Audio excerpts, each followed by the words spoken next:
This programme was made with support from the National Lottery Heritage Fund. On the Heritage Channel tonight, young changemakers, a shining start to a new climate action project, and an ancient waterway is conserved and repurposed. Welcome to the Heritage Channel, where we explore the fascinating history and heritage of North East Lincolnshire. We all like to live in a neighbourhood that is clean, tidy and free from pollution. One young man has been passionate about protecting his local environment from an early age and is now encouraging everyone to do the same.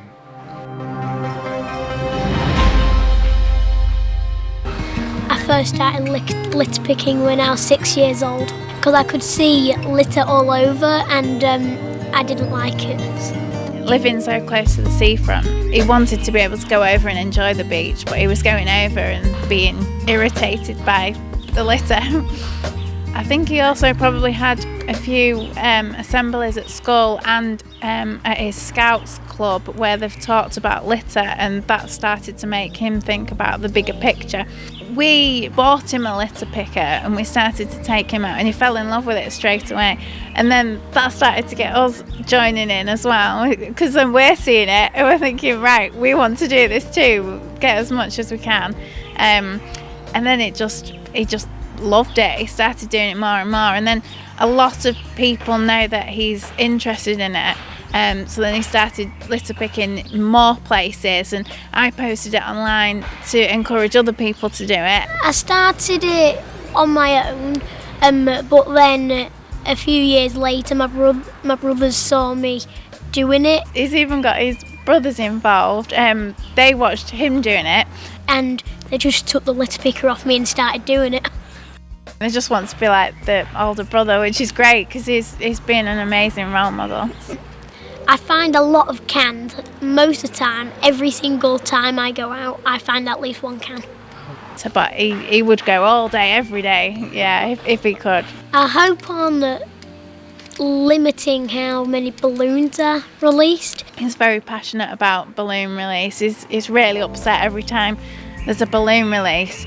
He knows that that's a lot more plastic in the oceans again, and the amount of balloons we pick up when we're litter picking. And they sometimes let off balloons, but they pop in the air and then they go into the oceans. He's developing his understanding about the world and climate change, and he wants to know more and he wants to spread his understanding to other people. He's telling his friends. I think if we all helped make the world a cleaner place, then it'll make it a lot better. He cares about the earth and he cares about protecting it, so yeah, I'm very, very proud. I think if everyone helps make a change, then it'll help the environment.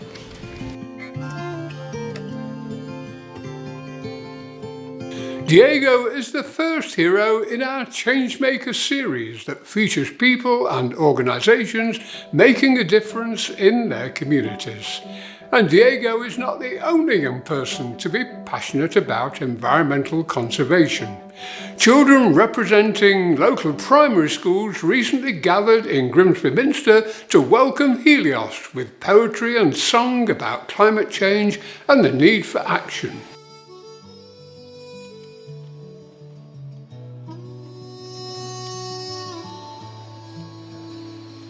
Through the melodies of water, a song was softly woven.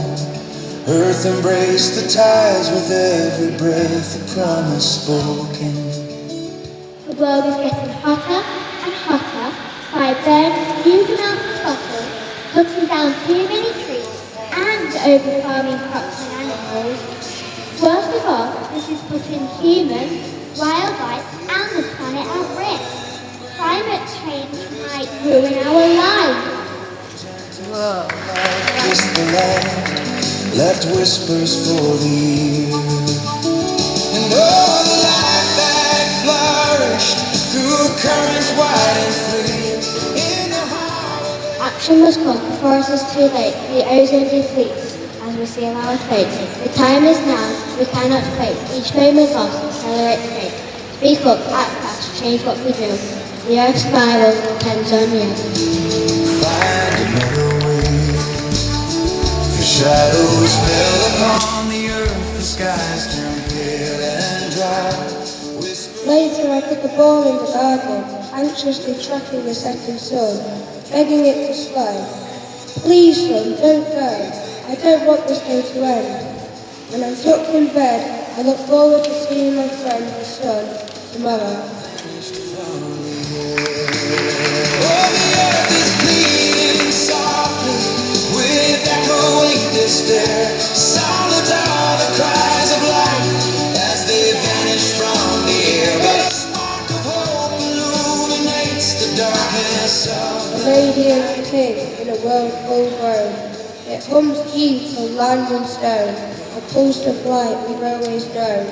At dusk it sighs in the crimson sweet, tucking the day into twilight sleep, leaving embers where dreams will run, a whispered promise, I'll return, son.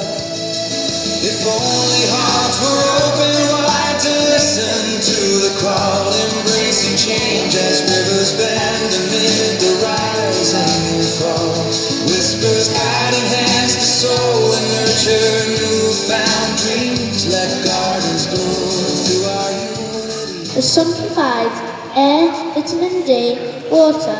You orbit me, but I'm moving too. Without the sun, there would be no life. I am a giant ball of energy.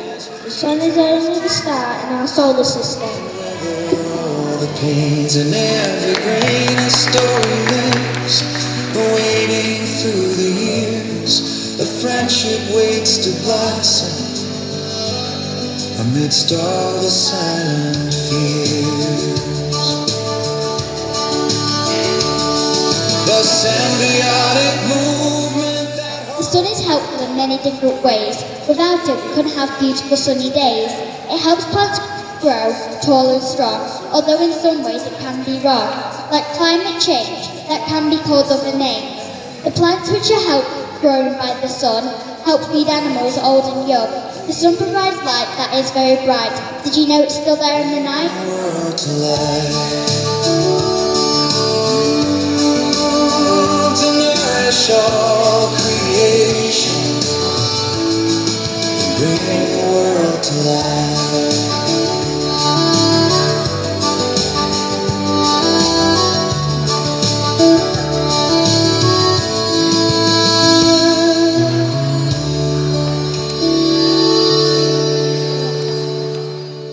The Helios exhibition marks the start of a 5-year project led by the TheCultureHouse and Vanell's Green Influencers to raise awareness of climate change and encourage young people to lead their communities in taking action.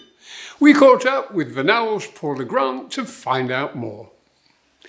Our Future Starts Here programme is funded by the National Lottery. It's part of a national climate change activity programme. So our approach is quite unique because it's led by a cultural activity programme with TheCultureHouse. We've partnered with Franklin College, and so Franklin College have got an environmental group, so they're building their experience and knowledge and sharing their thoughts. More importantly, they're leading this, so it's coming from those young people about how they want to change and respond to the things that are happening with the climate and get involved in environmental activities both within the college and in the community. So the NEWT group stands for Nature, Environment and Wildlife Team. It's a new sustainability and wildlife based group at Franklin College. It's been going since the start of the year, and it's built with myself and the students who take an interest in it. We at Voluntary Action started our Green Influencers programmes with families and children aged 5 to 12, sort of in the primary bracket. And then over the years we evolved it to include the under 5s and their families so they can get hands-on experience. So we're bringing all that together with families, parents, grandparents, carers, childminders, all getting a taste of what environmental activities they can get involved in to make a positive change where they live. The Culture House are organising the cultural programme, and that's all about attracting mass audiences to come and engage in the now environmental themed arts programme. So they're building performing arts, musical exposition, soundscapes, that kind of thing. And we're going to be delivering a wide programme of creative activities across the 5 years that help people to connect more with the place they live, with nature, and at the end of it, we're hoping to inspire action where people are more conscious of their surroundings and wanting to look after that. So that also connects in with Hammond House, as you know, to bring in their specialist filming skills, obviously, small story creation. It linked, fortunately, with the NAT, the National Literary Festival this year, the Lit Fest.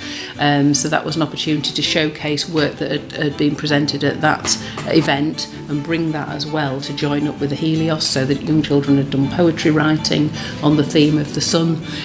So we're able to add that in. The Green Influencers are obviously there from Voluntary Action, doing their activities and engaging with young people. The 5-year programme is raising awareness of the impact of climate change on family life in particular, and it's about engaging with young people now so that as they grow through the 5 years of the programme, they can both have a better understanding of what it's doing to the communities and, more importantly, what they can do to change it, improve it through using culture and the arts as well as actual specific environment action. We need to motivate more people, thousands in an ideal world rather than hundreds, to take more positive action on what's happening in their communities. Long before the railways transformed the landscape of trade and industry, acting as a crucial engine for economic growth and industrial expansion, the waterways of Britain were the arteries of trade and commerce, and life progressed at a more leisurely pace. A channel of sparkling water wends its way across the salt marshes of our coastal plain before joining the Humber estuary here at the Humberston Fitters, one of the only remaining plotlands of its kind in the country. But the source of the water and our story begins some 300 years earlier and 13 miles inland in the Lincolnshire Wolds, where a small market town is the home of the beginning of the Louth Navigation Canal. Running between the riverhead in Louth and Tetney Haven, the 11 miles of waterway, opened in 1770, created a period of expansion and prosperity for the town, which became one of the largest in the county, second only to Lincoln, and a major inland port. Corn and wool were exported from the farms of Lincolnshire to the industrial towns of West Yorkshire. Coa was imported on the return journey. Traffic slowly declined with the arrival of the railway in 1848, and the canal was finally closed in 1924 following severe flooding. But the waterway was not only used for transporting goods, it also served to drain water from the surrounding fields and played an important role in water supply and flood defences. Although some of the 8 locks along the route have deteriorated, the line of the canal has remained intact. Plans to bulldoze the locks in the 1980s were prevented by the Navigation Trust, formed in 1986 with a mission to maintain, restore and repurpose the waterway, locks, towpaths and buildings.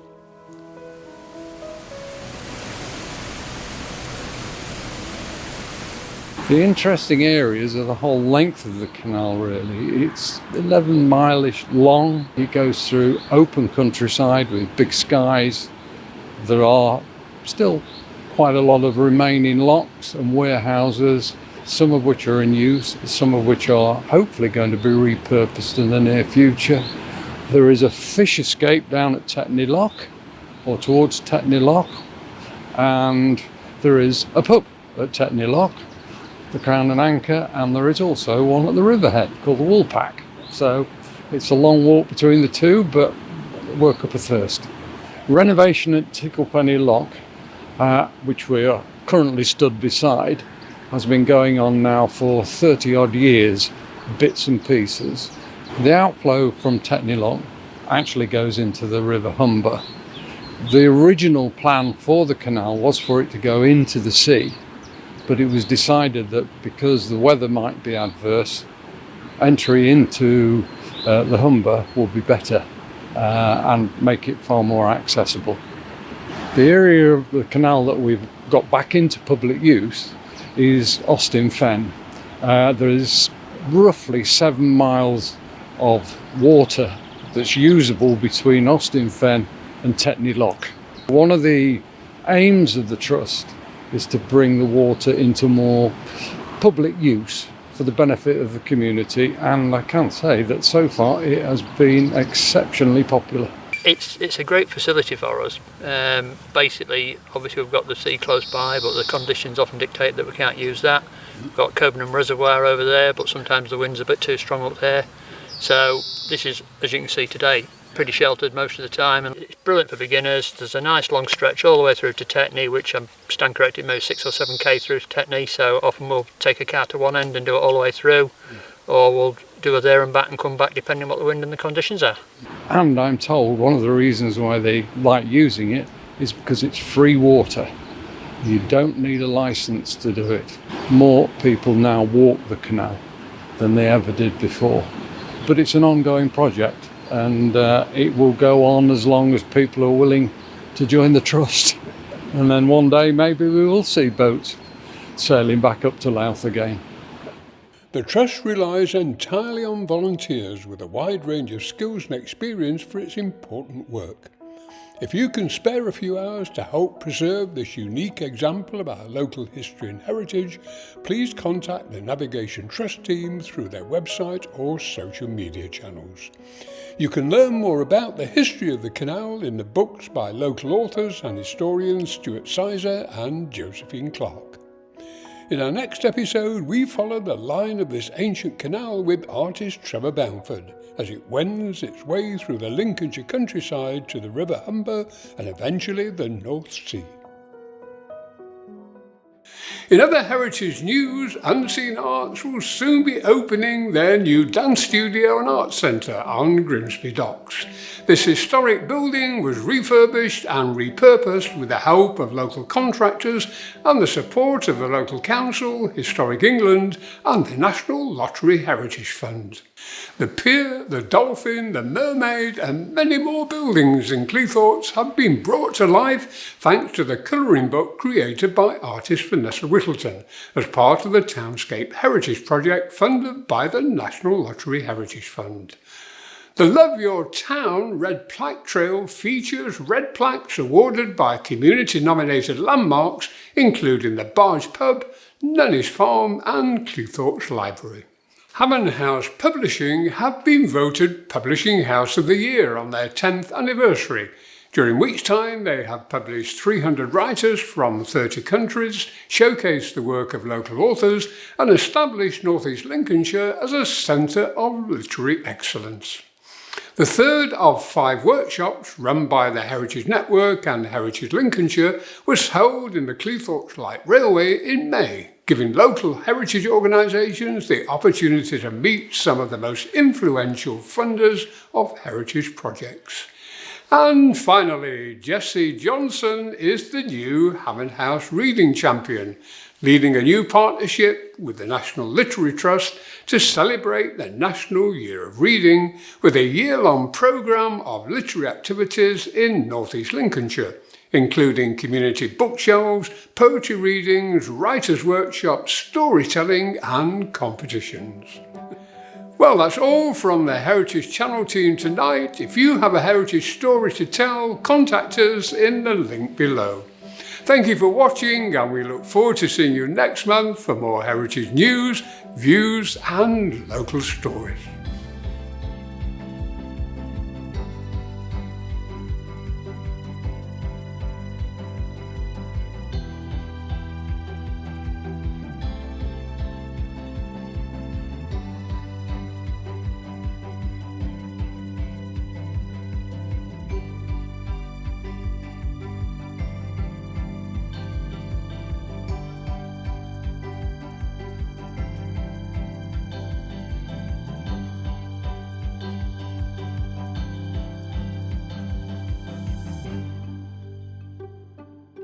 This programme was made with support from the National Lottery Heritage Fund.